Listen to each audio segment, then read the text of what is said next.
Mayor के चुनाव में वोटों की खलबली मचाने वाली काजल निषाद को गठबंधन से यानी समाजवादी पार्टी से गोरखपुर लोकसभा का प्रत्याशी बनाया गया। रवि किशन के मुकाबले में है, काफी फाइट मानी जाती है, अपने ओजस्वी भाषण से लोगों को आकर्षित करती हैं, महिलाओं में काफी लोकप्रिय हैं।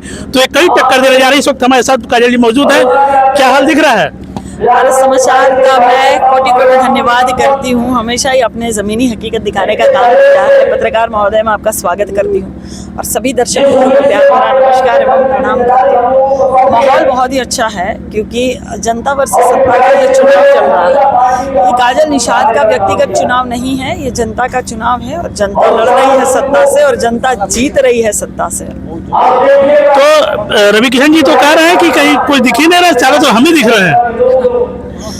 बिल्कुल बिल्कुल, चारों तरफ यही दिख रहे हैं। इनके वीडियो वायरल हो रहे हैं, इनकी पत्नी हक मांग रही है, इनकी बेटी हक मांग रही है, इनकी बेटी कह रही है कि बेटी बचाओ का नारा देते हैं लेकिन अपनी बेटी को हक नहीं देते। इनकी बेटी कह रही है कोर्ट में जाएंगे, पिताजी हमको बेटी मानने के लिए तैयार नहीं है। चारों तरफ यही दिख रहे हैं। इनकी पत्नी चारों तरफ फोटो दिखा रही है, वीडियो दिखा रही है, कह रही है कोर्ट में जाएंगे और डीएनए टेस्ट करेंगे। बिल्कुल चारों तरफ ये दिख रहा है।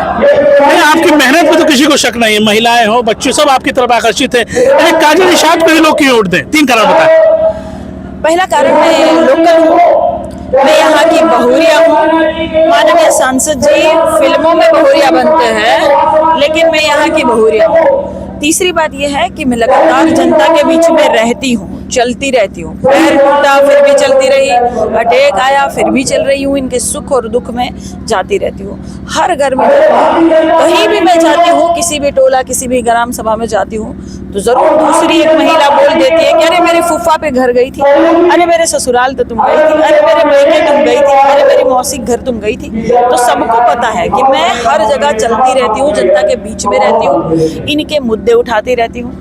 चौथी बात यह है कि मैं कुछ भी नहीं हूँ, किसी गांव की प्रधान भी नहीं हूँ, न किसी हूँ। उसके बावजूद भी मैं अधिकारियों से लड़ती हूँ, दबंगों से लड़ती हूँ, पुलिस वालों से लड़ती हूँ, जनता का हक और अधिकार दिलाती हूँ। 600 घर खुराबार के थे वो बचाए, जबकि मैं कुछ भी नहीं हूँ, प्रधान भी नहीं हूँ, फिर भी बुलडोजर वापस भेजने का काम करती हूँ। देखिए, मुझ में हिम्मत है, जनता की हर एक समस्या का समाधान करने का एक जज्बा है, एक समाज सेवी हूँ, समाज सेवा ही आता है, कोई दूसरा काम आता नहीं है। ये सब सारे कारण हैं जो जनता। हम लोग गांव में गए तो लोग बता रहे थे कि हमारे लिए बेटी जो है स्वस्थ हो गई, फिर भी हमारे लिए मैदान में है। और सबसे बड़ी बात है, कैंपेन का चुनाव हो या मेयर का चुनाव हो, जो निषाद बेल्ट है उसमें आपको अच्छा वोट मिला है। और लेकिन लोग कह रहे हैं कि संजय निषाद जी हमारे साथ, तो क्या लगता है निषाद परिवार जिसकी आप बहू बताती हैं वो इस बार किस तरह दिखाई दे रहा है? बिल्कुल, मेरे ससुर जी हैं, परम पूज्य ससुर जी मुझे आशीर्वाद दे रहे हैं और इस चुनाव में तो भरपूर आशीर्वाद उनका मुझे प्राप्त हो रहा है। मैं कोटि कोटि उनका धन्यवाद करती हूँ। तो ये काजल निषाद का साफ कहना है कि निषाद समाज के साथ साथ सर्व समाज का वोट मुझे मिल रहा है, महिलाओं का समर्थन मेरे पास है, और जो अपने बेटी का हक नहीं दे पा रहा है वो जनता को हक क्या देगा। इस लड़ाई के साथ वो मैदान में है। अब देखना है आने वाली 4 तारीख को क्या होगा, ये तो आने वाला समय बताएगा। लेकिन काजल निषाद अस्वस्थ होने के बाद जिस तरह से मुस्तैदी से लड़ी हुई है वो लड़ाई को रोचक बना रही है। कम से कम रफी के साथ विकास शाही, भारत समाचार, गोरखपुर।